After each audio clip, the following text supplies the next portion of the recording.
colocaban los cuerpos de la familia del sumo sacerdote, de Anás.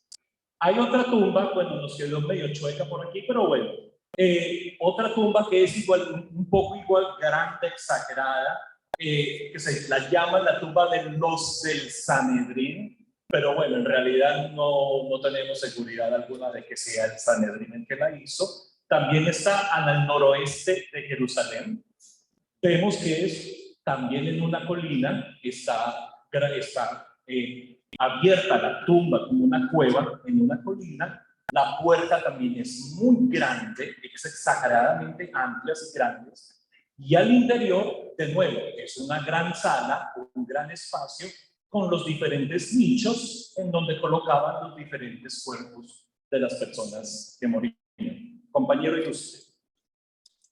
Estas tumbas, por ejemplo, esta es la tumba de la reina de Adiabene y de esa, la tumba de la reina Helena, también en Jerusalén. Lo que nos llama la atención para nosotros es, primero que todo, que sí hay una piedra rodante, que era como cerraban las tumbas, la entrada a la tumba de estas personas. Se puede ver el tamaño de la piedra que hay aquí.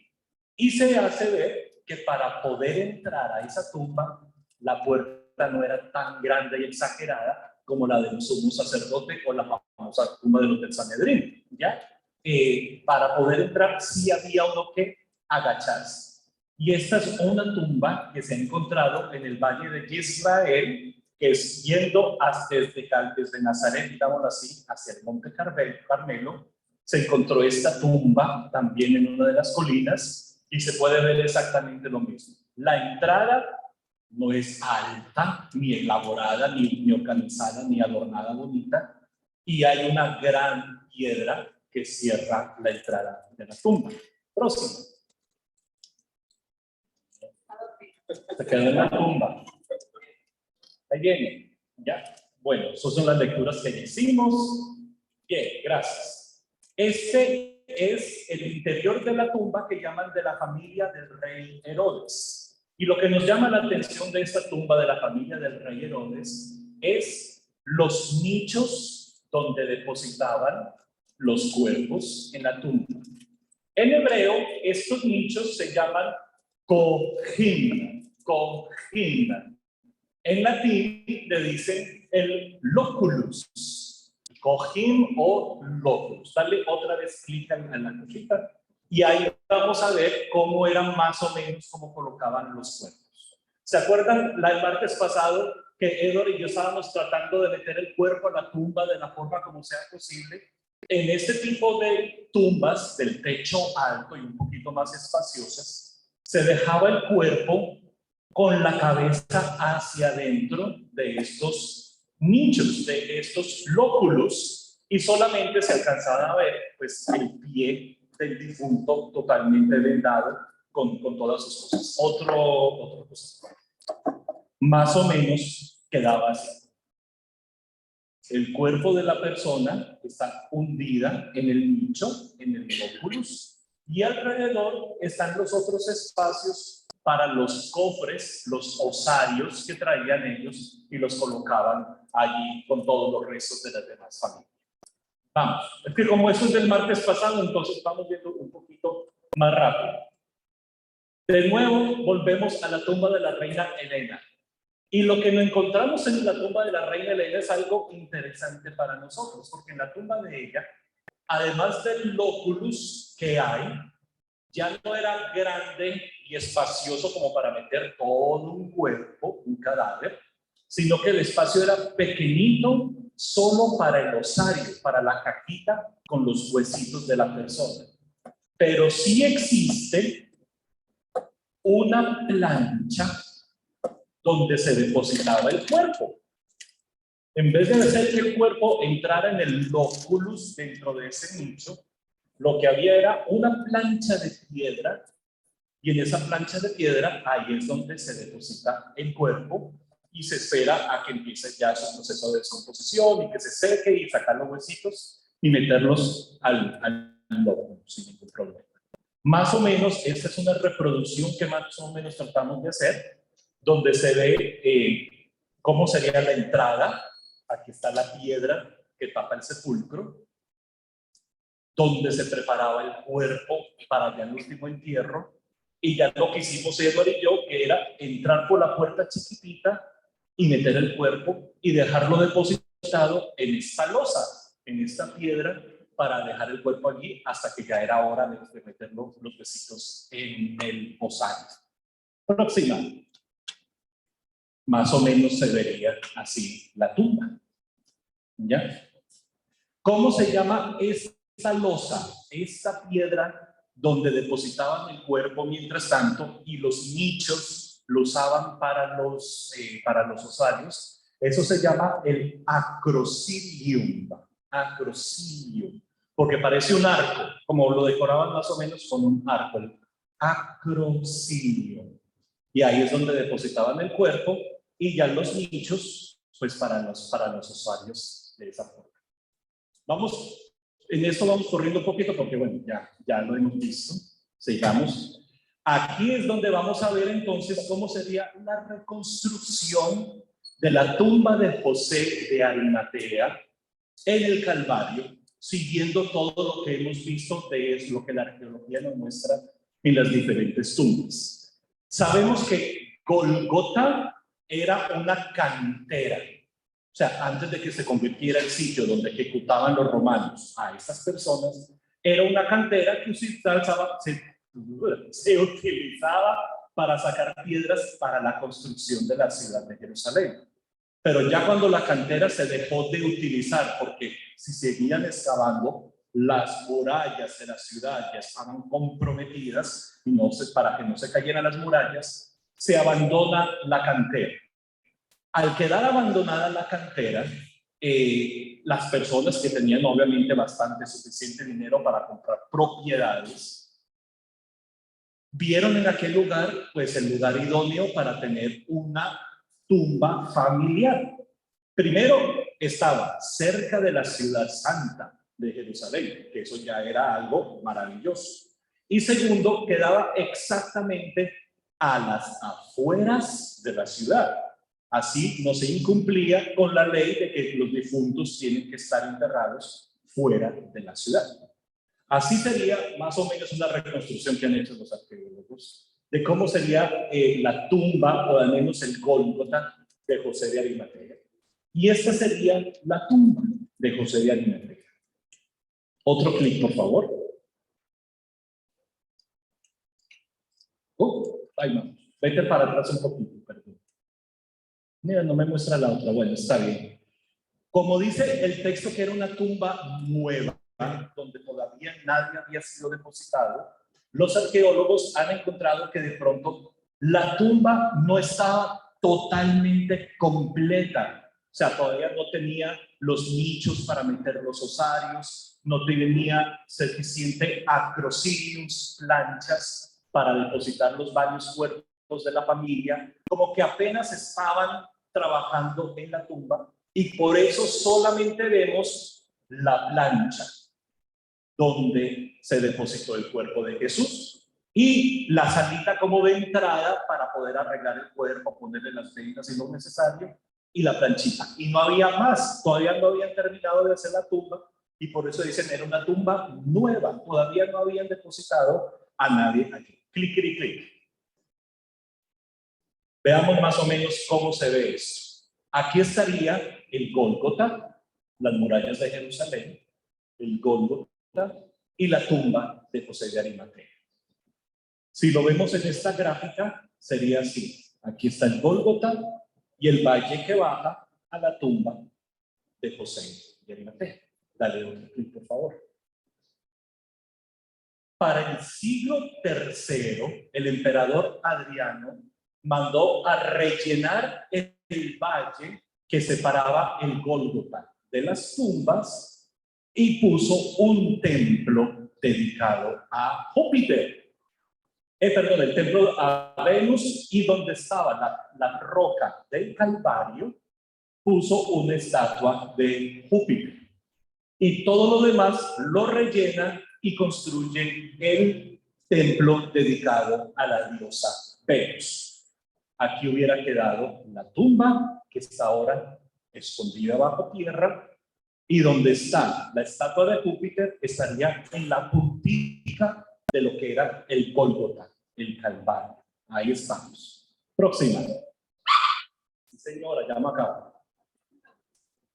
Ya cuando construyen en el tiempo de las cruzadas, no, perdón, en el tiempo del emperador Constantino, que mandan a construir la basílica, vemos que vuelven a derrumban el templo de la diosa Venus, empiezan las excavaciones, de ahí vienen todas las historias de cómo encontraron la Santa Cruz y todas estas otras historias. Y vemos ahora en la Basílica de Constantino, primero una cosa interesante. La basílica es como una iglesia común y corriente de 3 naves que llega hasta el final. El Calvario quedó afuera, en el jardín, y volvieron a rescatar la punta del Calvario, la punta del Gólgota. Y de nuevo hicieron como una cúpula, como una, ¿cómo se llama eso? Una rotonda, ¿no? Una cúpula, encima de lo que era la tumba donde habían puesto a Jesús. Aquí en el gráfico se ve mejor. Aquí terminaba la basílica donde se hacían las misas, las celebraciones. Tú saldrías por detrás, como para el jardín de atrás de la basílica, y veías el Calvario, y después seguías a la cúpula donde estaban guardando la tumba nueva de Jesús. ¿Qué fue lo que hicieron? Toda la demás tierra, todas las demás piedras alrededor de la tumba y alrededor del Calvario, las quitaron, las pusieron planas para poder construir la basílica y las iglesias. Por eso es que cuando uno va hoy al Santo Sepulcro, uno ve aquella basílica y uno dice, pero es que esto no parece ni Calvario, ni cantera, ni nada, porque claro, lo aplanaron todo, excepto la roca del Calvario, esta de aquí, y pusieron como una tiendita, como una casita, una capillita, encima de lo que era no toda la tumba de José de Arimatea, sino la plancha donde habían depositado el cuerpo de Jesús. Y eso es lo que quedó allí. Próxima. Hoy en día, cuando ustedes van a ir al Santo Sepulcro, hoy en día es exactamente eso lo que ven. Ya la Basílica de Constantino, pues ya la quedó más reformada.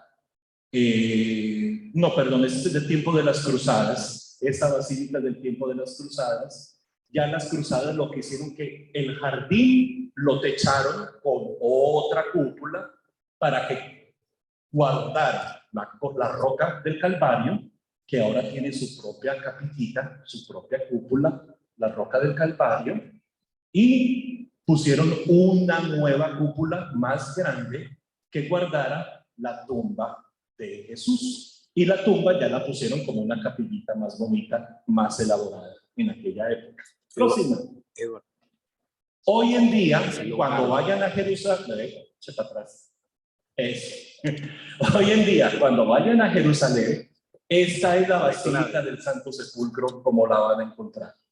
Así que mucha gente todavía dice, pero es que uno va al Santo Sepulcro y uno entra a una iglesia y que le muestran a uno que el Calvario dentro de la iglesia, que el Santo Sepulcro dentro de la misma iglesia, y como que eso no tiene sentido, pero en realidad sí lo tiene, porque al final, como está la basílica hoy en día del Santo Sepulcro, la basílica comprende 2 grandes cúpulas. La primera para guardar el pedacito de roca que es el Calvario, que es este que está aquí.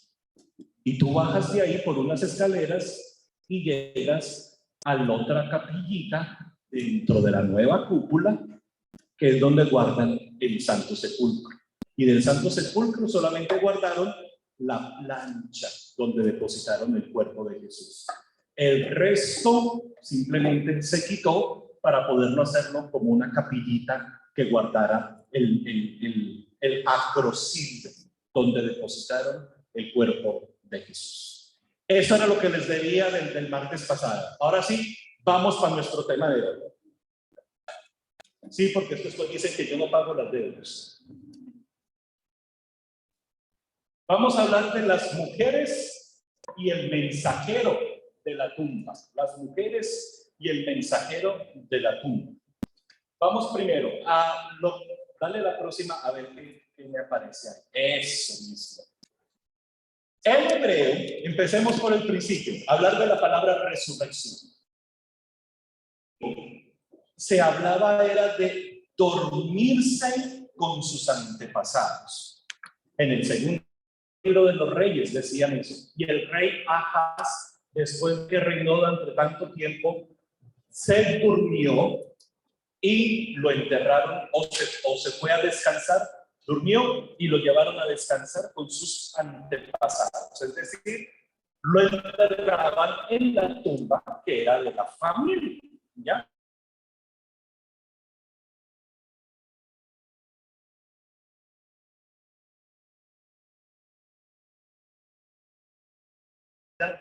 Depositan el cuerpo en la tumba y ya tú perteneces al mundo de las sombras, llaman ellos, al mundo de la oscuridad, o lo decimos hoy en día con la palabra hebrea, el Sheol, que es como el mundo de la muerte, el mundo de las sombras, donde no hay luz y donde no hay nada. Y ahí terminó. Por eso, para ellos en la antigüedad, ellos hablaban de la vida, de una vida que continúa, o sea, no la llamaban vida eterna, sino que una vida que continúa después de la muerte es a través de tu familia, de tu descendencia. Y por eso para ellos era tan importante que la familia tuvieran bastantes niños, bastantes niñas, bastante descendencia, para que el nombre de la familia quedara perpetuado por generaciones y generaciones. La bendición de la larga vida, como hablan los años, es eso, que mi nombre, después de que yo muera, quede en el legado de la familia, que va a seguir mi nombre y mi tradición aquí en la tierra. Es más tarde, mucho más tarde, por ahí alrededor del siglo II antes de Cristo, donde ya se empezó a hablar de una vida después de la muerte. Y los textos que nos hablan de eso son, por ejemplo, los libros de los Macabeos, ya empiezan a hablar de eso, bueno, por primera vez tenemos una persecución en contra de nuestra fe. No nos persiguen porque se quieren apoderar del país, no nos persiguen porque por campañas políticas o porque imperios grandes, no. Por primera vez nos persiguen por nuestra fe, porque queremos mantener fidelidad a nuestra fe y a los mandatos del Señor y a las tradiciones de nuestros padres, y nos están persiguiendo y nos están matando por eso. La pregunta empezó entonces. Aquellas personas, sobre todo los jóvenes, que murieron defendiendo la fe, no queriendo romper ninguno de los mandatos de Dios, mueren. Y entonces, ¿dónde quedó la bendición de Dios? Porque no alcanzaron a tener familia, no alcanzaron a tener descendencia que continuara su legado y extendiera su nombre sobre la tierra. Entonces, ¿qué pasó? Dios no va a bendecir a aquellas personas que defendieron y se mantuvieron firmes con su fe a pesar de las persecuciones que sufrían. Y ahí es donde empezaron ellos a pensar, es decir, ¿cómo el Dios de la justicia no va a hacer justicia a aquellos que se quedaron firmes en su fe y no se doblegaron a las presiones del otro, aunque la vida se les fuera en hecho? Así que empezaron a decir, tiene que haber una recompensa, tiene que haber que el Dios de la justicia no se puede quedar diciendo, ay, sorry, con excuse me, no alcancé a bendecirlo, ya, next. No. Algo tiene que haber. Y Dios, el Dios justo, no puede dejar a aquellos que se quedaron firmes hasta el final sin esa bendición, sin esa recompensa. Y el libro de los Macabeos nos va a hablar de eso. El libro de los Macabeos dice, Dios nos va a despertar, o Dios va a sacarnos nuevamente de la muerte, pero a los que hicieron el bien, es decir, a los que se mantuvieron firmes en la fe. Y a los no, a los malos, a los que nos hicieron la persecución y todo eso, Dios no los va a despertar. Se van a quedar en el mundo de los muertos, en el Sheol. En la Biblia, entonces, ya que te mencionó esto de los macabeos, no hay una palabra que diga resurrección. No la hay.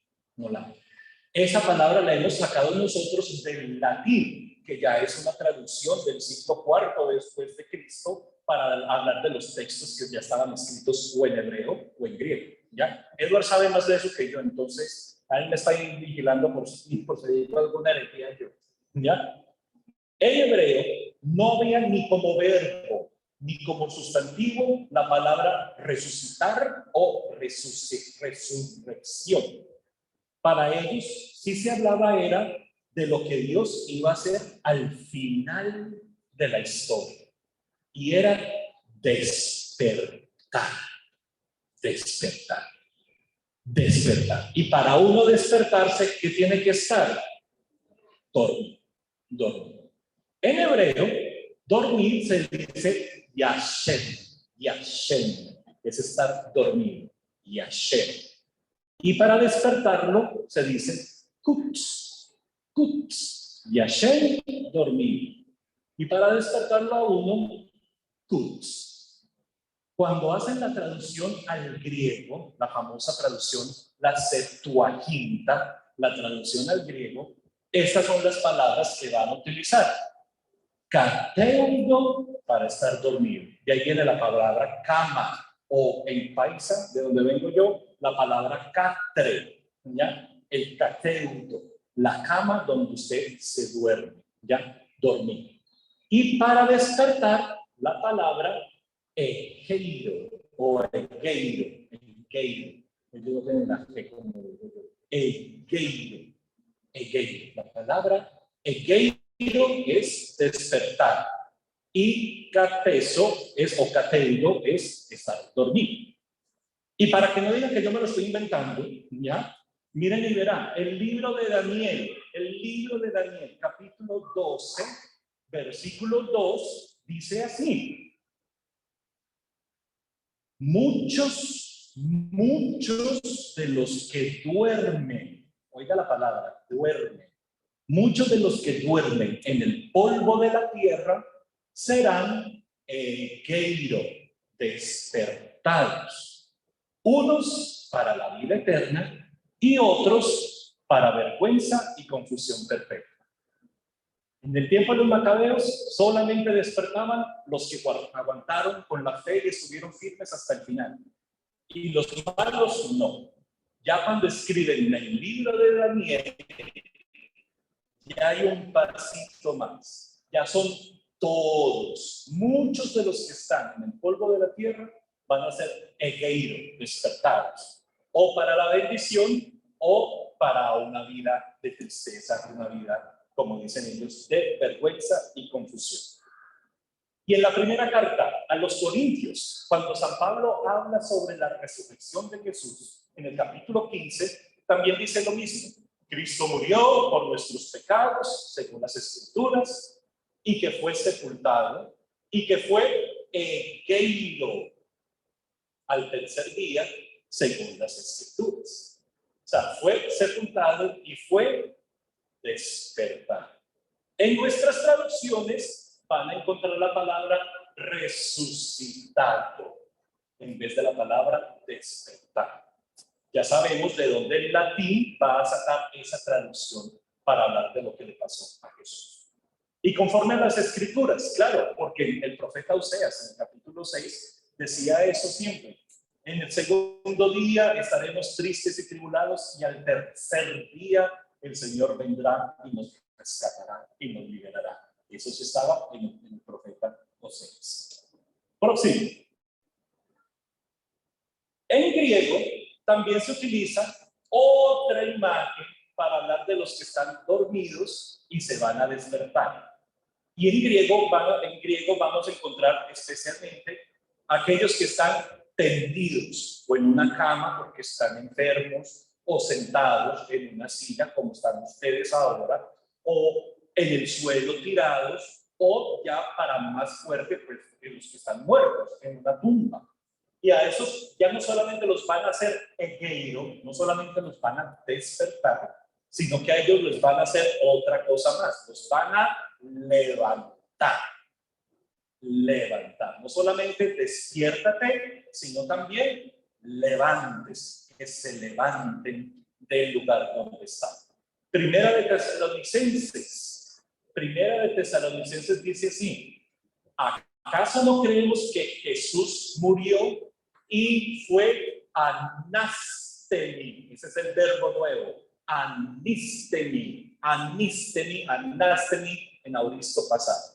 Ya, anastemi, fue levantado. Mira que en 1 Corintios, como dijo Pablo, y fue despertado. Ahí en esta de Tesalonicenses dice: Jesús fue levantado. Interesante. Y mira qué linda esa de Efesios. En Efesios tenemos las dos propuestas. Despierta, dice, egeiro, tú que duermes, y anastemi, levántate de entre los muertos y te alumbrará Cristo. Pregunta: ¿y entonces qué le pasó a Jesús? ¿Lo despertaron o lo levantaron? Pues como esto era como tan nuevo todavía, no lleva ni 250 años en la teología del judaísmo en aquella época, todavía para ellos o nos despiertan o nos levantan.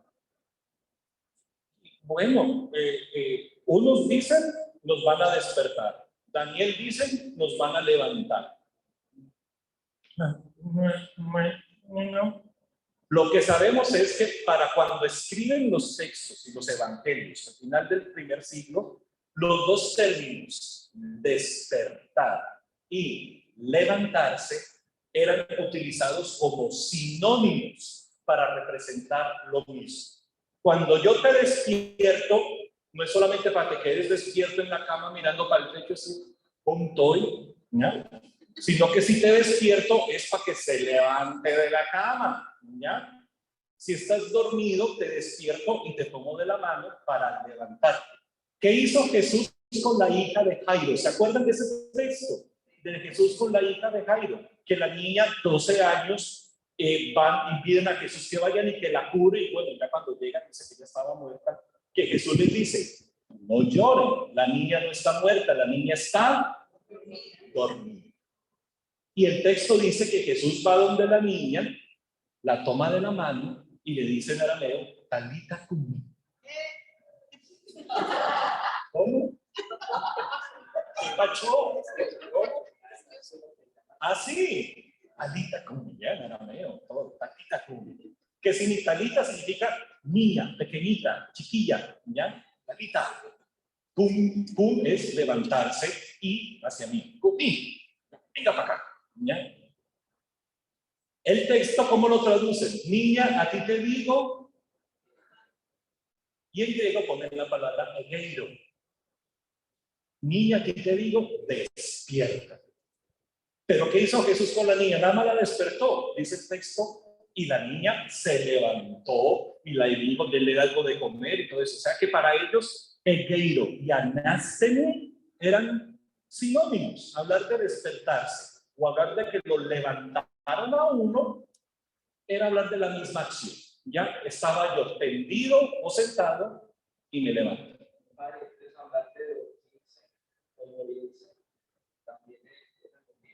Claro, acuérdate, el rey vivió tantos años y gobernó tanto y se durmió y lo acostaron con sus antepasados. Es decir, murió y fue sepultado en la tumba de sus familiares. En el caso de Jesús, este texto menciona que Jesús le dice: no está muerta, está dormida. Pues, lo que pasa es que ya para cuando escriben ese evangelio, ya ellos tienen la experiencia de lo que le pasó a Jesús en la tumba. ¿Ya? Y ya cuando tienen esa experiencia de lo que pasó en Jesús en la tumba, lo que Jesús hace con estas otras personas que están ya muertas, es, digámoslo así, como un, ¿cómo se dice? Un avance de lo que de verdad va a pasar con el mismo Cristo, que ya sabemos que fue lo que le pasó. Y es que Él es el que viene a dar la vida.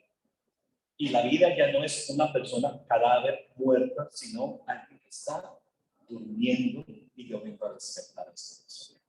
Ya es ese tránsito, digámoslo así, esa forma de pensar que la muerte no es el fin de la bendición de Dios en la vida aquí terrena, sino que cuando morimos físicamente es un dormirnos para que el Señor nos despierte, nos equeiro y al despertarnos nos levanta, nos hace surgir de donde estamos. Pero eso ya es basado en la experiencia que tuvieron con el resucitado. Claro que sí, claro que sí. Es más, Pablo más adelante va a hablar de los hermanos que se durmieron en la fe, no es que se quedaron dormidos en una charla como esta por la fe, sino que esperando que venga Jesús y nada que venía y murieron, se durmieron en la fe, es decir, quedaron, fueron enterrados en esa espera de que venga el Señor a levantarnos, a despertarnos. Sí, entonces tenemos eso claro. Ya la palabra resurrección en los textos de hebreo y griego no aparece. Aparece la palabra estar dormido y que lo despierten o que lo levanten aún. ¿Ya? Puede ser que yo mismo lo haga por mis propias fuerzas, yo me despierto, yo me levanto, o como va a aparecer con Jesucristo, fue despertado, fue levantado. Es decir, alguien hizo la acción a Jesucristo. Y cuando en la Biblia no se dice quién fue el que hizo la acción, eso significa que es Dios el que ha hecho la acción. Jesucristo fue despertado. ¿Por quién? Por Dios. Jesucristo fue levantado de la tumba. ¿Por quién? Por Dios. ¿Ya?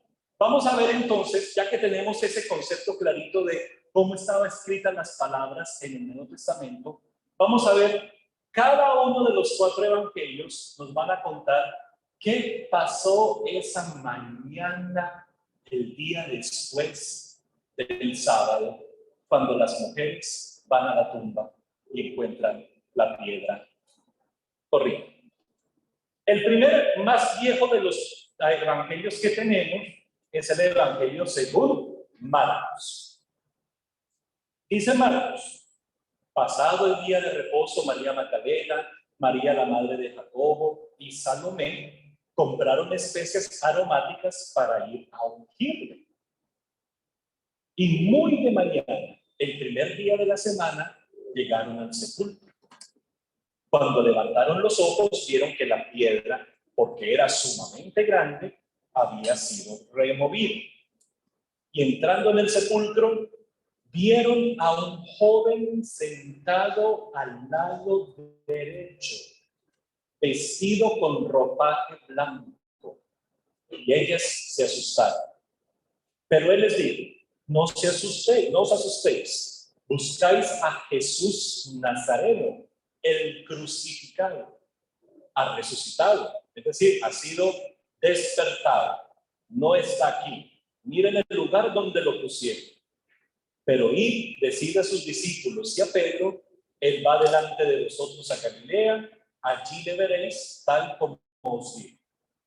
Y saliendo ellas, huyeron del sepulcro, porque un gran temblor y espanto se habían apoderado de ellas. Y no dijeron nada a nadie porque tenían miedo.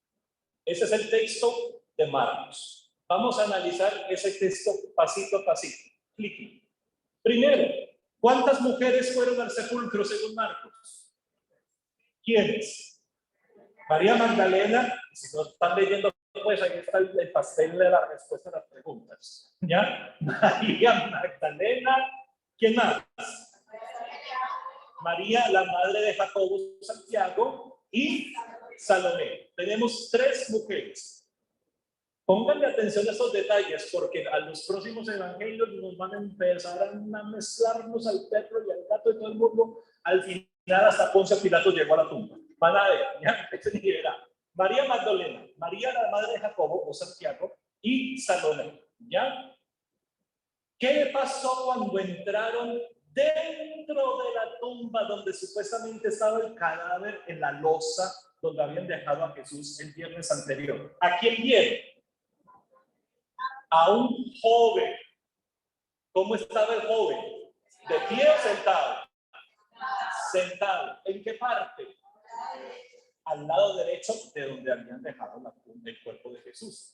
Por eso es que decimos que no eran los nichos donde depositaban el cuerpo hacia el fondo, que nada más quedaban los pies mirando, sino que era la plancha, ya que todavía no estaba terminada la tumba, así que lo pusieron ahí, y al lado derecho de donde pusieron el cuerpo de Jesús estaba este joven sentado. Y él estaba vestido como yo, ¿cierto? ¿Con qué ropas estaba vestido el joven? Ropas blancas. Muy interesante esto. ¿Por qué es muy interesante esto? Vamos a ver cuántos se acuerdan de la... ¿Ustedes hicieron el taller del Evangelio de Marcos? ¿Hace cuánto? El año pasado. Ah, está fresquita la información. No vaya a saquear a decir nada. En el Evangelio de Marcos, en el capítulo 14, versículos 51 y 52, cuando arrestan a Jesús, hay un pasaje muy interesante que dice que cuando arrestaron a Jesús, los soldados le echaron mano ¿a quién? A un joven. ¿Y quién se apareció en la tumba? ¿Y qué decían? Que cuando iban a atrapar a este joven, que venía solamente ¿con qué? Con un manto de lino. ¿Y el joven qué pasó? Se escapó ¿cómo? Desnudo cuando arrestaron. Y solamente Marcos tiene ese texto. Solamente Marcos tiene eso. ¿Por qué? El profeta Amós, en el capítulo 2, había dicho eso. Que cuando llegue aquel día fatídico en que las naciones se van a poner en guerra y en pelea, hasta el más fuerte, hasta el más macho va a salir corriendo y se le olvidará hasta la ropa que tenía que ponerse. Y ahí Marcos lo pone cuando arrestan a Jesús. Es decir, llegó el día tan temido en que las naciones se levantaron en contra del Señor. Y ahora en la resurrección ya no hay un joven corriendo desnudo. Ahora, ¿qué hay? Un joven sentado y vestido completamente de blanco. ¿A que no te habías visto ese detalle? ¿Viste? Ya valió la pena venir al curso del día de hoy. Ya, perfecto. Mira qué interesante es. Ah, y bueno, ¿y qué les dijo el joven a estas mujeres? ¿Buscan a quién? Jesús Nazareno. ¿Cuál es Jesús Nazareno? El crucificado. Ese es el texto. Buscan a Jesús Nazareno, el crucificado. Sí, Señor. Ha resucitado, no está aquí. Miren el lugar donde lo pusieron. Es decir, no podía ser el nicho donde nada más se veían los piecitos, sino que era la plancha donde la podían ver el cuerpo entero. Miren el lugar donde lo pusieron. Vayan y díganle a sus discípulos y a Pedro, va a ir delante de ustedes a Galilea y allá lo van a ver. ¿Por qué a Pedro lo ponen especial? Vaya y díganle a sus discípulos y a Pedro que vayan a Galilea y allí lo verán. Porque en Marcos 14 también, en Marcos 14, cuando Jesús dice, hoy es la noche, están en la última cena y Jesús les dice, hoy es la noche donde se va a cumplir lo que dice la Escritura. Heriré al pastor y se dispersarán las ovejas. Y sale mi amigo Pedro y le dice, yo no te voy a dejar nunca, jamás en la vida, primero calvo que de trenzas, yo voy a saber que voy a estar contigo todo el tiempo, aquí voy a estar, pase lo que pase, yo no te abandonaré nunca. Y le dice Jesús, ¿cómo fue lo que dijo mi hijo? Que usted no me va a dejar nunca. Hoy mismo, esta misma noche, ¿qué vas a hacer tú? 3 veces me negarás antes de que cante el gallo. Y yo nunca lo voy a hacer. Y sabemos pues, que sí lo es. Así que en la resurrección, no solamente el joven que salió desnudo cuando arrestan a Jesús, vuelve y aparece esa figura extraña del joven, pero yo no en el desespero de correr porque se nos acabó el mundo con el arresto de Jesús, sino que ella está sentada, vestido y dando un mensaje especialmente para Pedro, aquel que lo negó esa misma noche 3 veces. Mira qué interesante este texto de Marcos, lo que da el mensaje a las mujeres. Al final, ¿qué hicieron las mujeres con ese mensaje? Si fueron a contarle a los discípulos y a Pedro. No, ¿qué dice el texto? Salieron huyendo del sepulcro y no dijeron nada a nadie porque tenían miedo. Ahí terminó la cosa. Más adelante, si ustedes ven ese capítulo 16 de Marcos, después del versículo 8, han añadido apariciones del resucitado.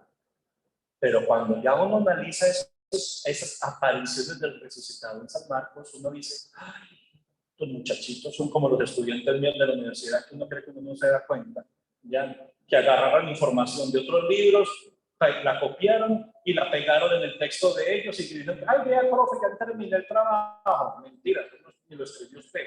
Lo pegó y lo pegó mal pegado, mal copiado de internet.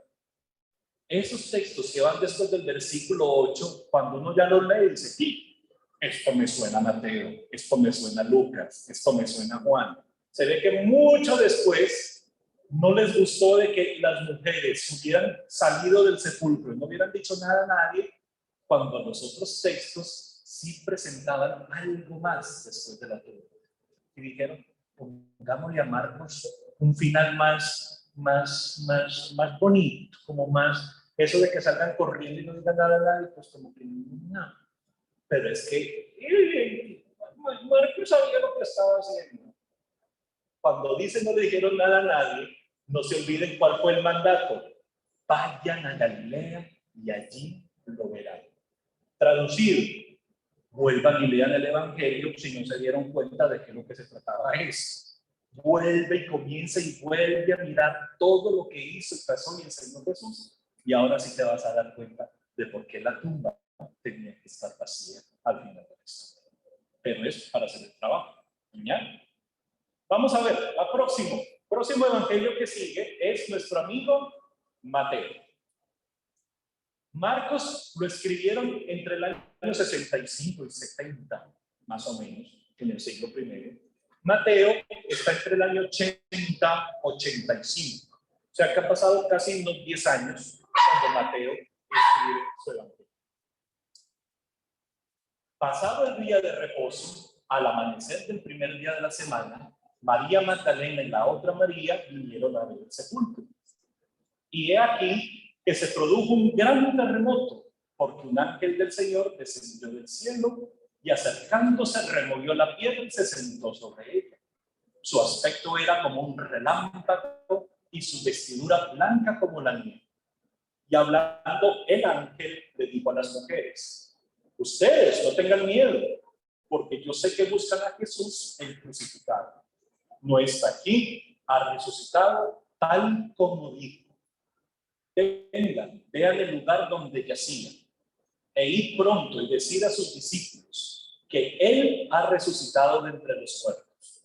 Y aquí Él va delante de vosotros a Galilea, allí lo veréis, y aquí que os lo he dicho.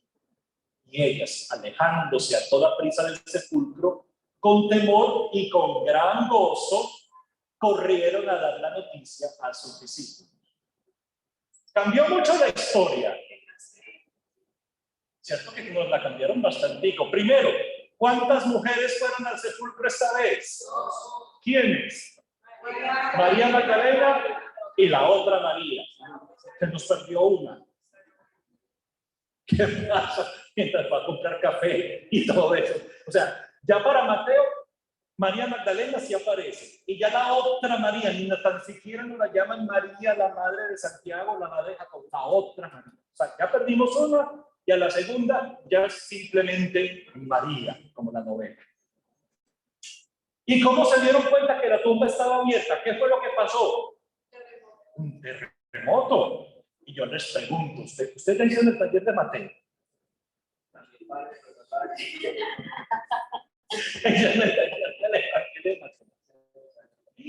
Bueno, cuénteme qué otro terremoto cuenta el Evangelio de Mateo que sucedió cuando murió Cristo. Cuando Cristo muere en la cruz, dice Mateo que ocurrió un gran terremoto y que las tumbas de los justos se abrieron y muchos muertos empezaron a salir de las tumbas. Entonces ya está hablando de él también de la resurrección, de la eficacia de la cruz. Ahora nos habla exactamente lo mismo. Otra vez hay un terremoto. ¿Y quién le habló a las mujeres? Un joven. Ya es un ángel. Ya no es un joven, es un ángel.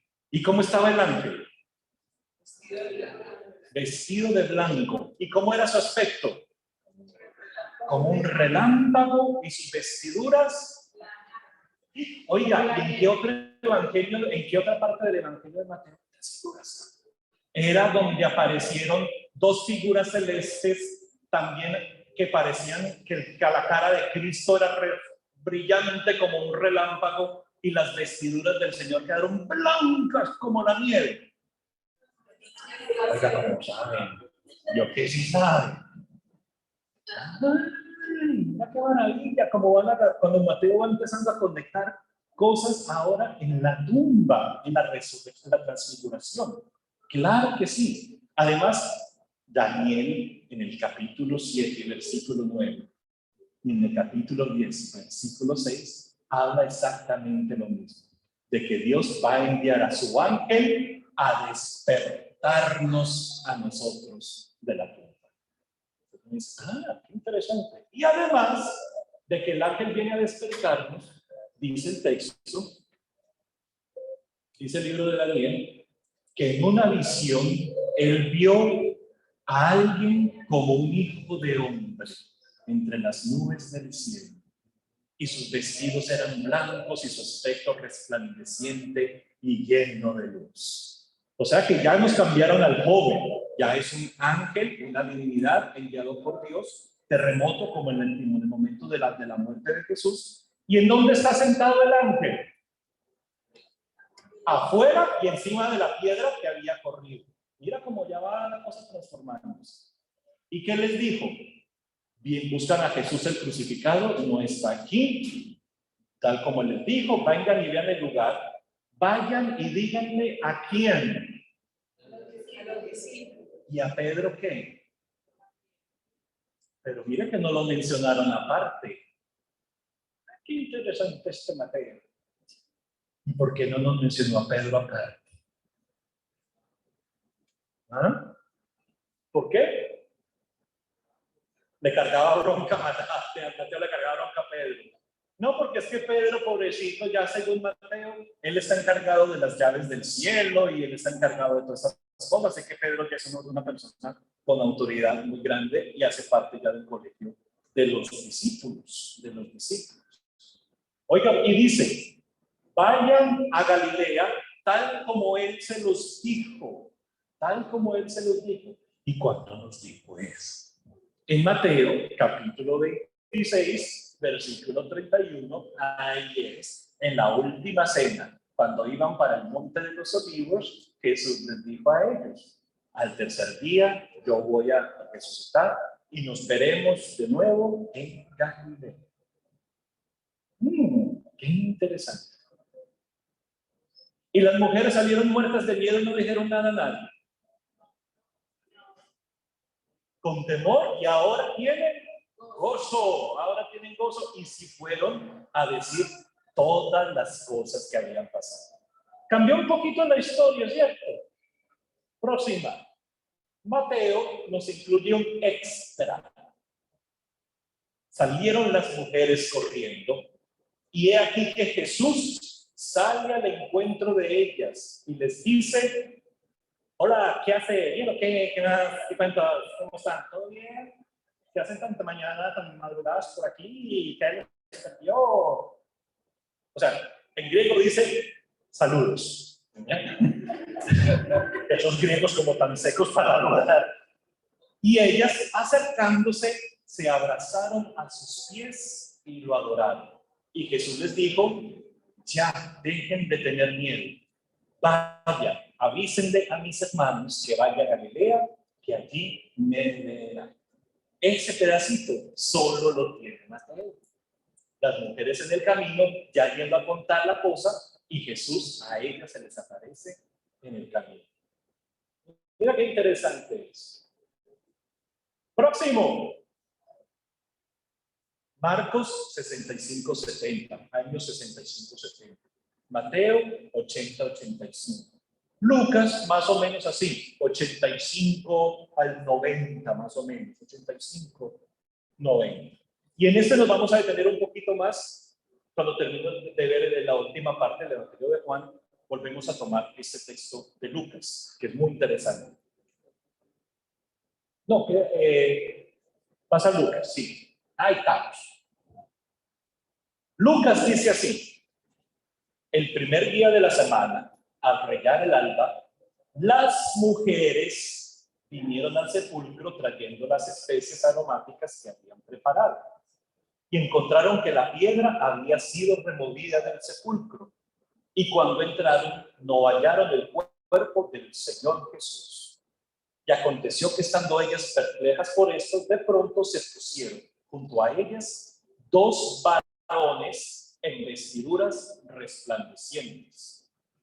Y estando ellas aterrorizadas e inclinando sus rostros a tierra, ellos le dijeron: ¿por qué buscan entre los muertos al que vive? No está aquí, sino que ha resucitado. Recuerden cómo les habló cuando estaba aún en Galilea, diciendo que el Hijo del Hombre debía de ser entregado en manos de hombres pecadores y ser crucificado, y al tercer día resucitar. Entonces ellas recordaron de sus palabras, y regresando del sepulcro anunciaron todas estas cosas a los 11 y a todos los demás. Ellas eran María Magdalena y Juana y María, la madre de Jacobo de Santiago. También las demás mujeres con ellas referían estas cosas a los apóstoles. Empecemos. ¿Cuántas mujeres hay ahora en el sepulcro? Más de 3. A ver, contemos. Al principio solamente dice las mujeres, así como muy general.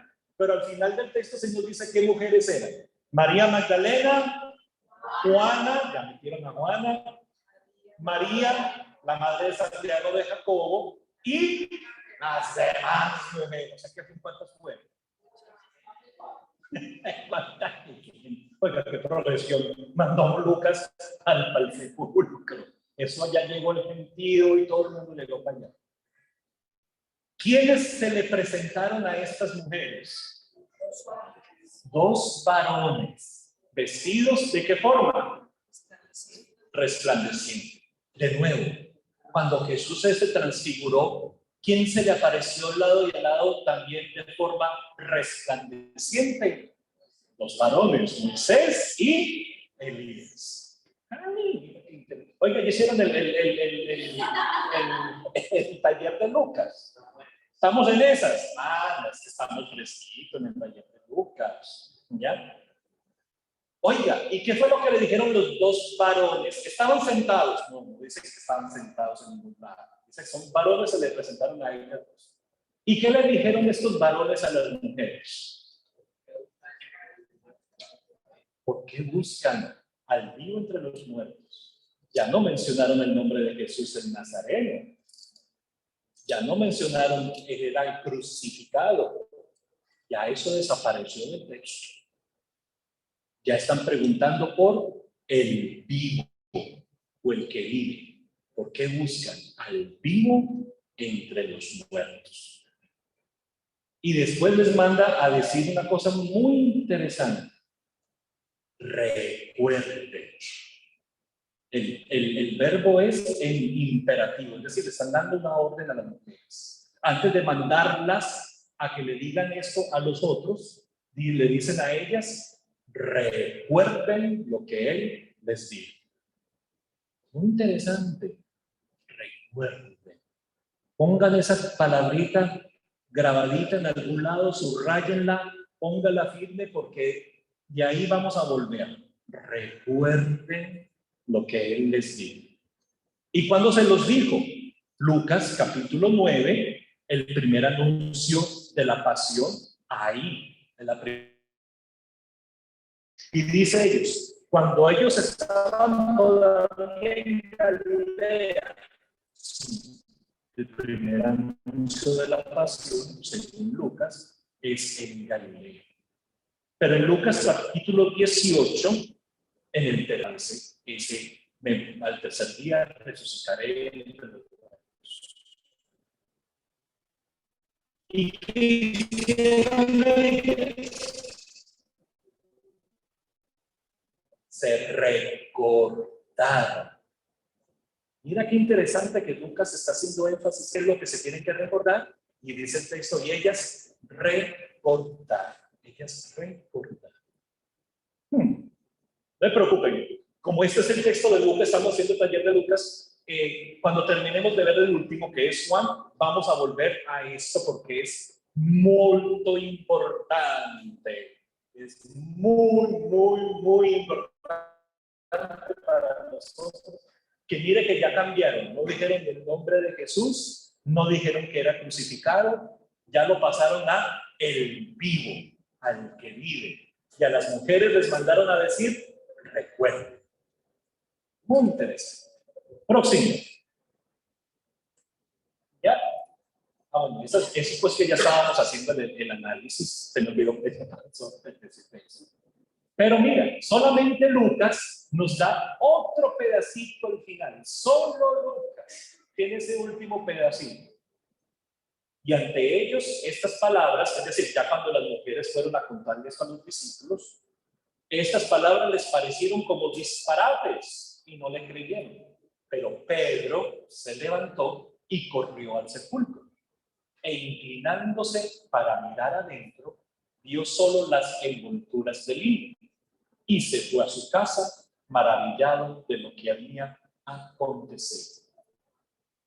Ese pedacito extra que nos metió Lucas ahí, después de que las mujeres fueron a contar lo que pasó en el sepulcro, va a estar muy interesante, porque nos va a unir con la próxima historia de Lucas. ¿Se acuerdan la de los discípulos de Emaús?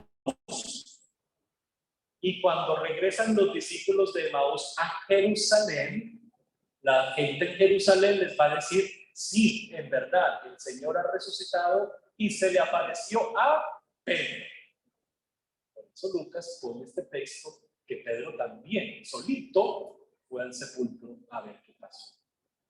Y además, más adelante, el Evangelio de Juan dice que cuando María Magdalena le dijo a los discípulos que se habían robado el cuerpo de Jesús, no sabía dónde estaba, ¿quién fue a reinvestigar qué había pasado en el sepulcro? Pedro y el discípulo a quien Jesús amaba. Sé que Lucas y Juan como que tienen una fuente de información que los dos van a utilizar para su texto de una forma interesante.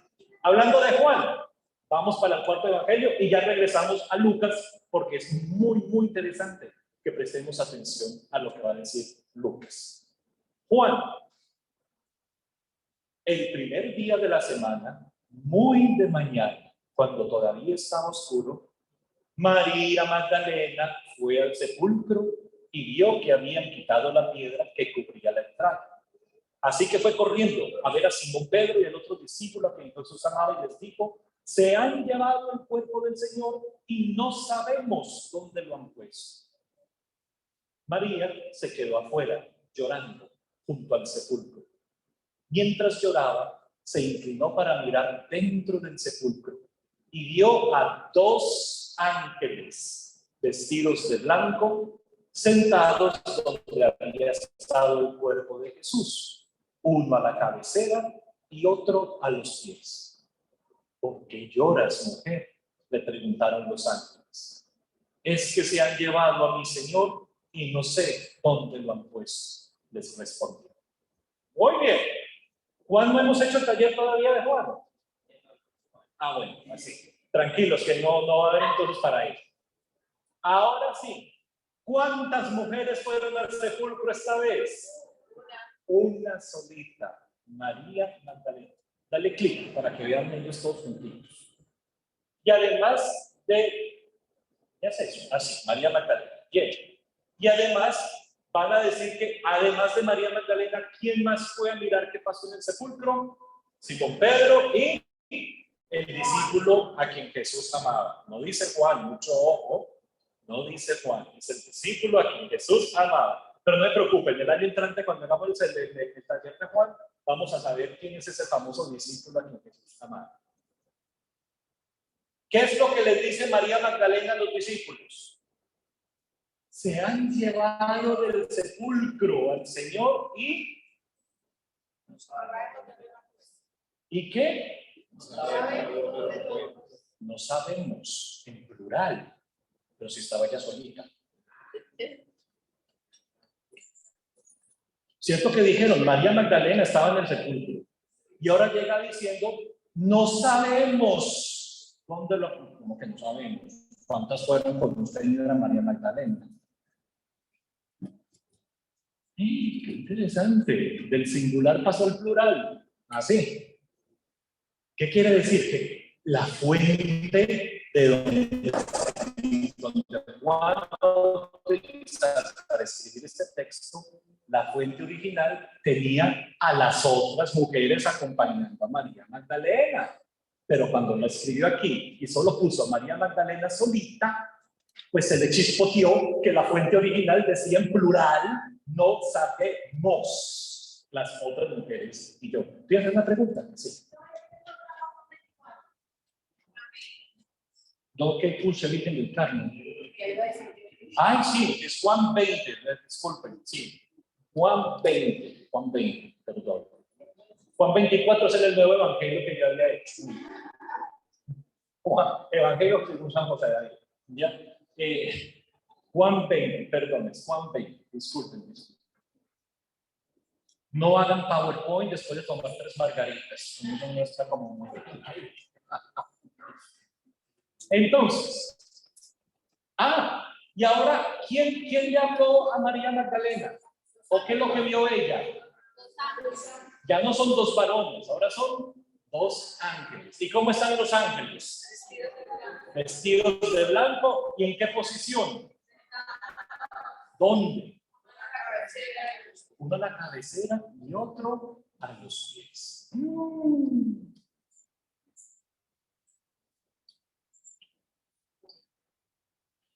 Oiga, como nos han cambiado la historia, sí. Aquí no se le puede creer a nadie en esta Biblia. Oiga, esta cabeza, 2 ángeles. A ver, Marcos fue un varón. Mateo lo puso como un ángel. Lucas dijo 2 varones y ahora Juan lo puso 2 ángeles.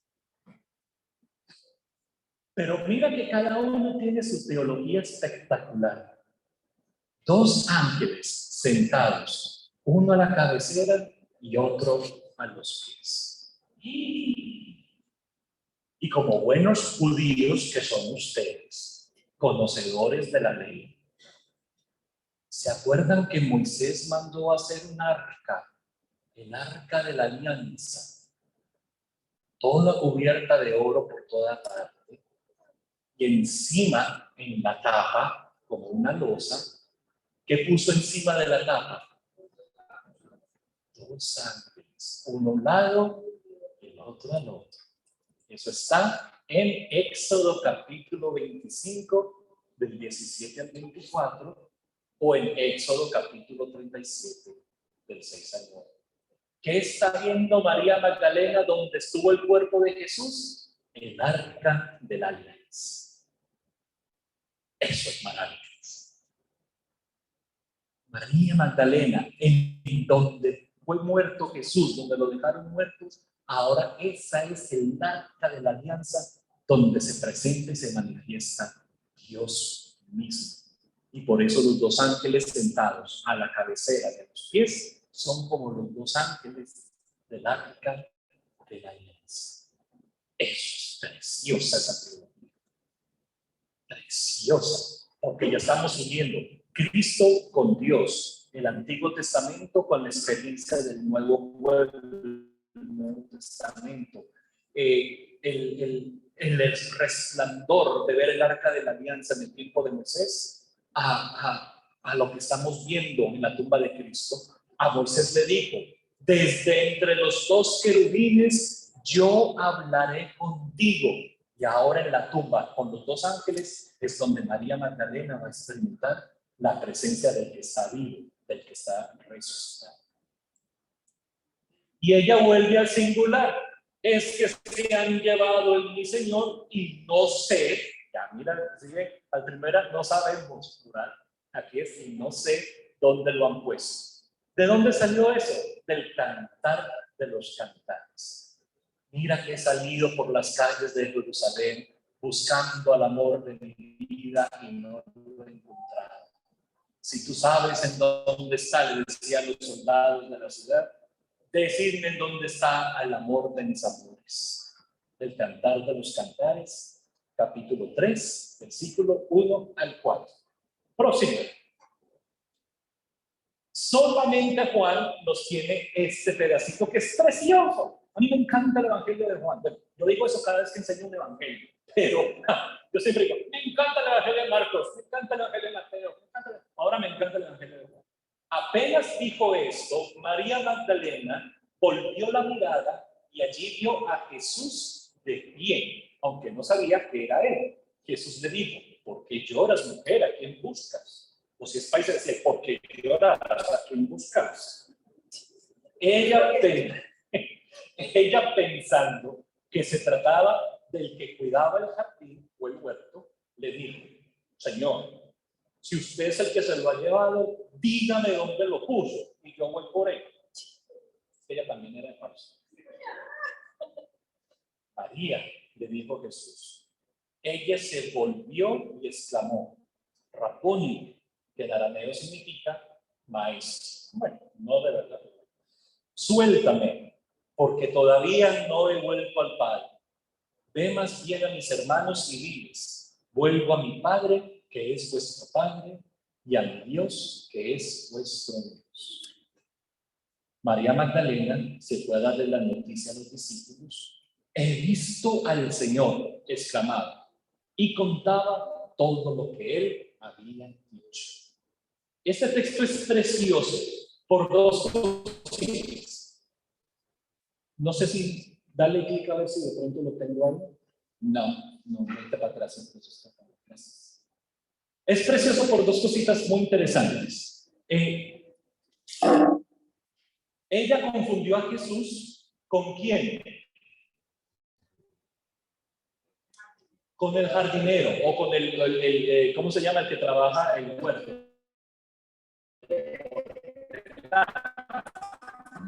Jardinero. En la Biblia, en el libro de Adán de la tierra, y sopla su aliento de vida, dice que él plantó un jardín del Edén, jardinero, y puso a Adán en el jardín para que lo cultivara y lo cuidara. Y ahora en el Evangelio de Juan, María Magdalena confunde a Jesús con el jardinero, el que cuida el huerto. Es decir, Juan ya está poniendo juntos al antiguo Adán antes de caer en el pecado y a Cristo resucitado, el nuevo Adán, la nueva humanidad, el nuevo jardín, en la restauración del jardín que habíamos perdido, el paraíso. Cristo comenzó en un jardín, en Getsemaní, y en la tumba de Jesús, ¿en dónde quedó? En un jardín, en la tumba, ¿ya? Y ahora Él es el jardinero, así como Adán estuvo puesto en un jardín a cuidar como jardinero el jardín de Edén. Y ahora ella confunde a Cristo con el jardinero, pero Juan nos está mandando esa noticia diciendo, este es el nuevo Adán, el nuevo Adán. La humanidad ha sido restaurada y el jardín perdido del paraíso se nos ha restaurado a todos nosotros. Y al final, mi Padre que es su Padre, mi Dios que es su Dios. Eso está en el Salmo 89 también, que nos habla de Él será para mí como un hijo, yo seré un padre para Él, Él me llamará Padre y yo le responderé, aquí estoy. Es precioso porque Jesús le dice primero, suéltame. ¿Qué estaba haciendo María Magdalena para que Jesús le diga suélteme? No deja más pegada que un chicle. Así, ay, es verdad que esos ojos pegados, son los mismos ojos, todo así pegada a ella, a veces pegada, que Jesús le dice, ya, soltame, ya, suélteme, ya, deja de tocarme, diría el texto literalmente, deja de tocarme. Pero lo más lindo de ese texto es no solamente ese gozo y esa alegría y esas ganas de Magdalena de atrapar al resucitado y quedarse aquí y no lo quiero volver a perder nunca más, no me vuelva a hacer esto, que susto que me pegaste para horrible, no. Sino, como le dice Jesús, mi Padre es su Padre. Mi Dios, que es mi Dios, es también su Dios. Ya la relación padre e hijo no es solamente papá Dios con Jesucristo. Ya la relación de padre e hijo es Dios con todos nosotros. Ya esa es la nueva relación. Yo subo a mi Padre, que es su Padre. Y si no saben quién es, Dios, que es también su Dios. Este texto es para uno quedar de cama, mejor dicho. O sea, es una intimidad y una profundidad y una unión completa de la humanidad con Dios, gracias a que el jardín del Edén ha sido restaurado en este nuevo Adán, en Cristo. Es mejor dicho. Esta gente que escribieron estos textos, precioso. Vamos entonces a lo que vinimos. Recuerden al que está vivo. Eso es el postre y el plato final de la charla del día de hoy, que yo creo que me pasé como 10 minutos ya, ¿no? Pobrecitos, yo sé que están cansados. Recuerden al que está vivo. Vamos a empezar. Primer texto, primer pedacito. Ahí va. La palabra recordar. La palabra recordar. En hebreo se dice siquerón. Siquerón, no picarón. Siquerón, ¿ya? Siquerón, que es recordar. Cuando la traducen al griego, la traducen con la palabra anamnesis. Anamnesis. En latín, ya lo vamos a llamar como recordar. De ahí viene el español para nosotros, recordar. Eso es muy interesante. El siquerón o el anam, para ellos, recordar, para ellos decir a los judíos antiguos, recordar no era simplemente traer a la memoria eventos del pasado, sino que para ellos recordar era actualizar, hacer presente, hacer hoy en día, experimentar hoy en día lo que Dios también ha hecho con mis antepasados. La cena de Pascua es el mejor ejemplo de eso. La cena de Pascua es un comer diferentes tipos de comida y cada pedacito de comida tiene un significado especial que me hace recordar, no simplemente estudiar lo que pasó en el pasado, sino hacerlo presente, hacerlo vivo hoy en día. Ya de yo mismo estoy experimentando en mi vida lo que Dios también había hecho en el pasado. Eso es Zikaron, análisis, recordar, traer al presente lo que ha sucedido o lo que Dios ha hecho en el pasado. Pero hacerlo presente, es decir, en forma activa, vivo. O sea, no simplemente recordarlo porque tengo buena memoria y me tomo siempre mis vitaminas y mi ¿cómo se llama esa cosa de pescado que le daban a uno tan horrible? Yo creo que eso es lo que dan a uno en el infierno porque desayuno cada rato. Mamá trae una cucharada de esas de servir sopa y en la cosa esa de pescado. Yo salí traumatizado en mi casa. Oiga, el recordar, el libro del Deuteronomio lo presenta así precioso. Deuteronomio capítulo 5 versículo 3. Yo creo que ustedes ya han estudiado muchas veces, han escuchado ese texto ya. No fue con nuestros antepasados que Dios ha hecho una alianza, sino ¿con quién? Con nosotros, los que estamos vivos ahora. No es que estén negando que Dios haya hecho una alianza en el pasado, no, sino que están diciendo, la alianza del Señor también sucede aquí mismo, en este mismo lugar. Aquí cuando estamos vivos, los que estamos vivos, somos los que hacemos esto posible. Recuerden, le dicen los dos varones a las mujeres, recuerden cómo les hablo. ¿Y qué es recordar? Por ejemplo, en la última cena, ¿qué les dice Jesús a sus discípulos? Cuando toma el pan, lo bendice, lo parte, se los da y dice, tomen, este es mi cuerpo entregado por ustedes.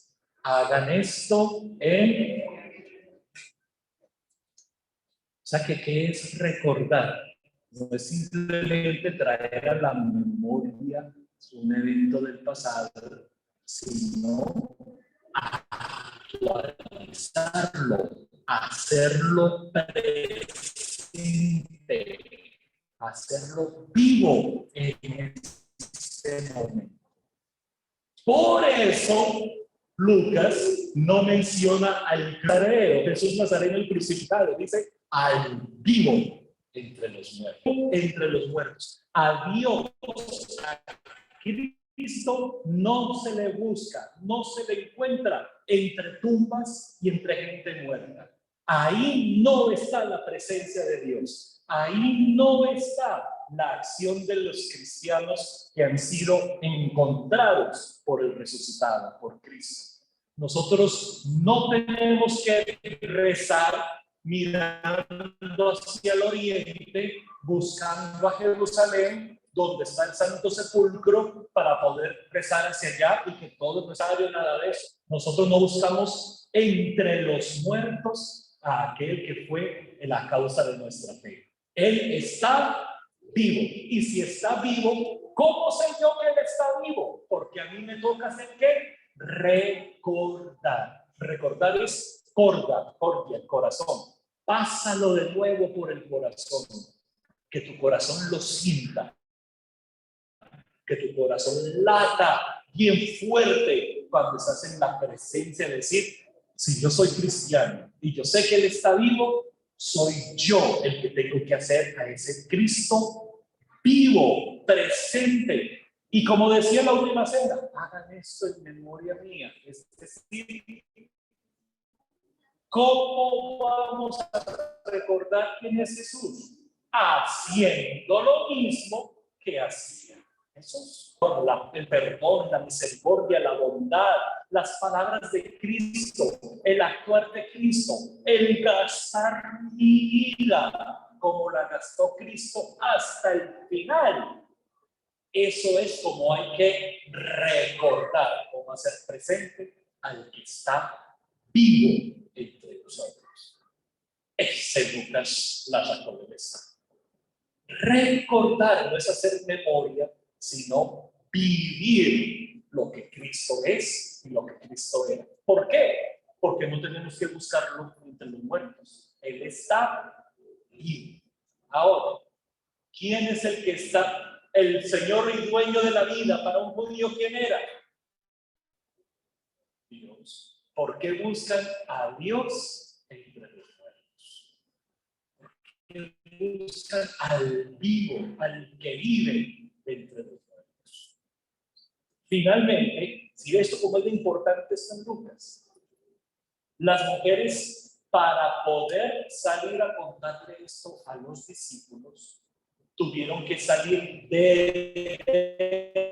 dentro de la tumba. Y se acuerdan que la tumba eran bajitas, eran chiquititas. No había como mucho espacio para voltear y para mirar y todo eso. Así que si las mujeres entraron a la tumba, bueno, lo voy a hacer. Ustedes están afuera de la tumba y aquí está la tumba dentro, ¿ya?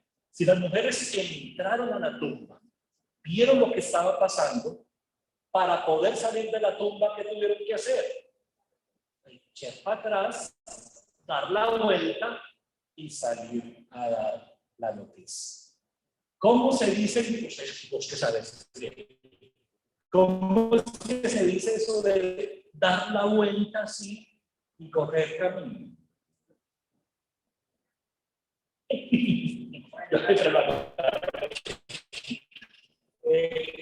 Tranquilo, eso se llama epistrefo. Epistrefo. Epistrefo. Epistrefo. Epistrefo es darse la vuelta. Darse la vuelta. Como por ejemplo, cuando uno se pierde conduciendo y antes de que siga ahí perdido, más perdido, pues que el niño Jesús en el templo, usted que lo que tiene que hacer, para el carro y de la vuelta. Ya, dar una vuelta, dar una vuelta en la vida. Eso es epistrefo griego. Y lo traducimos como conversión. ¿Qué es la conversión? Demos la vuelta a nuestra vida y en vez de estar buscando lo que no hay entre los muertos, ¿cómo es que vivimos la resurrección? Nos convertimos y ya nuestra mirada no está en la tumba, sino en los que están afuera, en los que están vivos. Y son a ellos, a la forma como yo vivo, como yo actúo, que les voy a decir, Él está vivo y Él vive y está presente. Y no simplemente lo recuerdo, sino que de verdad está actuando y está presente. Si antes de la cruz fue capaz de sanar a los enfermos, hoy también es capaz de sanar a los enfermos. Si antes de la cruz perdonaba a los pecadores, hoy también sigue perdonando a los pecadores. Si antes de la cruz era bueno con la gente sencilla y los pobres y aquellos que eran marginados, Él los trajo al centro. Hoy en día también los marginados, los excluidos, también son llamados al centro. Solo lo podemos hacer si salimos de la tumba y damos la vuelta. Nos damos la conversión para poder hablar. Con Juan, a María Magdalena le pasó lo mismo. Dice, dándose la vuelta, vio a Jesús, pero creyó que era el jardín. O sea, que ella también le tocó hacer la conversión. Nos va a contar a nosotros qué es esto de siquerón, recordar a Jesús vivo entre nosotros. Eso lo vamos a ver el martes entrante. Eso lo vamos a ver el martes entrante porque la catequesis de los discípulos de Emaús nos va a hablar mucho de qué es este epistrefo, regresar, darnos la vuelta y vivir al Cristo que está vivo en medio de nosotros. Caballeros, señoritas, señores, muchísimas gracias. Gracias por estar aquí.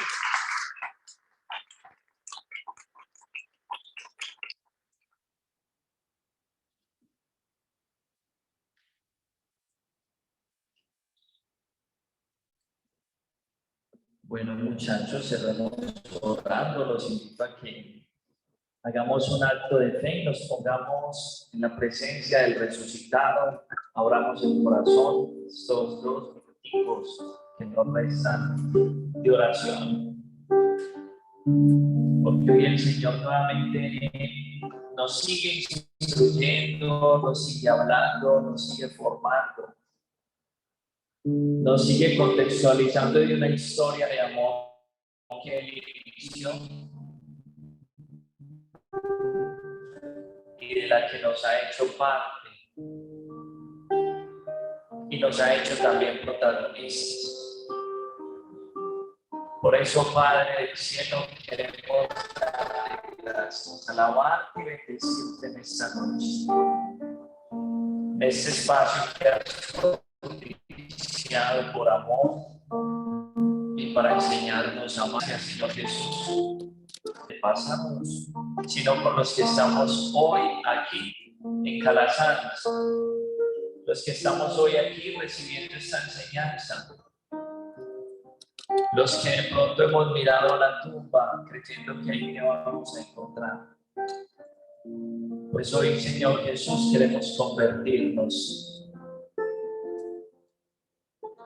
como diría el salmista, conviértenos, Señor, y nos convertiremos. Eres tu Papá del cielo el que nos hace mirar hacia el que está vivo. Eres tu buen Dios el que nos llamas por nuestro nombre para poderte decir, Papá, Maestro de la vida, viviente. Por eso, buen Señor, te damos gracias. Dígale usted conmigo, gracias Jesús. Gracias, Señor, por vencer la muerte. Gracias, Señor Jesús, porque en esta noche tú vienes a hablarnos al corazón para vencer nuestros miedos, para vencer nuestros temores. Y como lo decía el Padre preciosamente, es que el Jesús que hizo milagros hace 2000 años, es el Jesús que hoy también los puede hacer. El Jesús que quitó miedos hace 2000 años, es el Jesús que hoy también los quita. Porque es que no se quedó en la tumba, está vivo y está aquí con nosotros. Por eso, Papá del cielo, gracias por Jesús, gracias por nuestro Señor Jesucristo, que nos ha dado vida y vida en abundancia. Gracias, Papá del cielo, dígale conmigo, gracias Jesús, gracias Señor, te alabo, te bendigo, te glorifico, Señor, porque te has manifestado en nuestras vidas. Porque has acontecido en nuestras vidas, Jesús. Bendito seas, Señor. Bendito seas, Jesús. Abre el corazón y las ventanas cuando empieza la mañana, por si quieres hoy venir. Eres como el viento que no avisa cuando sopla la brisa, ven y sopla sobre mí. Y mi corazón vuelve a latir y se renueva si estás aquí. Y mi corazón vela por ti, porque te espera el tiempo de venir. Espíritu de Dios, ven a mi vida como lluvia que llegado y al desierto brilla Dios. Desciende sobre mí como una brisa que destila sobre mí tu poder me hace huir.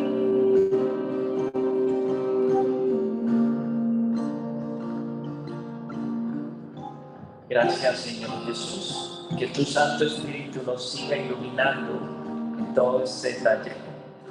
Que tu Santo Espíritu, Señor, nos permita conocer el rostro de Jesús para poderte conocer a ti, Papá. Que sea tu Espíritu, el Espíritu del resucitado, el que venga a iluminar nuestras oscuridades, a vencer nuestros miedos y a mostrarnos que tú, Señor Jesús, verdaderamente has resucitado que tú eres el camino, la verdad y la vida. Y a ti, Madre María, te pedimos que ores con nosotros y por nosotros. Y que nos enseñes a responder a la propuesta del resucitado como tu María. He aquí la esclava del Señor, hágase en mí según tu palabra. Gloria al Padre, al Hijo y al Espíritu Santo. Como era en el principio, ahora y siempre, por los siglos de los siglos. Amén. Amén. Chicos, dos anuncios. Este sábado tenemos el retiro de resurrección en la parroquia San Patrick, que queda en Miami Beach. Iniciamos a las 9:30 con Eucaristía en el templo. Y terminada la Eucaristía nos vamos para el saloncito parroquial que está detrás del templo para continuar con el retiro. Si usted llega más temprano puede tomar cafecito, comer dona, no tiene que desayunar en la casa. Si llega tarde, llegue a la misa. Listo, 9:30. Y el lunes, el próximo lunes, vamos a tener a Oscar Henao en la parroquia San Bonifacio. Con todo lo que es la preparación, vamos a iniciar la preparación a Pentecostés. Entonces vamos a estar trabajando el Espíritu Santo y su acción. Es el tema que nos va a compartir Oscar Henao el próximo lunes, 8 de la noche, en la parroquia de San Bonifacio que queda en Broward. ¿Qué más, Flanca? Y levante la mano las parejitas, los que tienen novio, esposo. ¿Qué opocho? Katy, Cristian, ¿quién les dio miedo? Yo, les dio miedo. El 14 de mayo tenemos retiro para pareja aquí en el CEPI, es en el saloncito de allá del CEPI, 14 de mayo, $30 por pareja. Inicia a las 9 de la mañana y terminamos a la 1:30 de la tarde. Es mediodía, perdón. Entonces, quienes se quieran inscribir lo pueden hacer con la flaquita o conmigo al finalizar. O en estos días les estaremos mandando el link de inscripción directamente. Dios los bendiga, muchachos. Feliz noche. Ahí hay cafecito y pancito.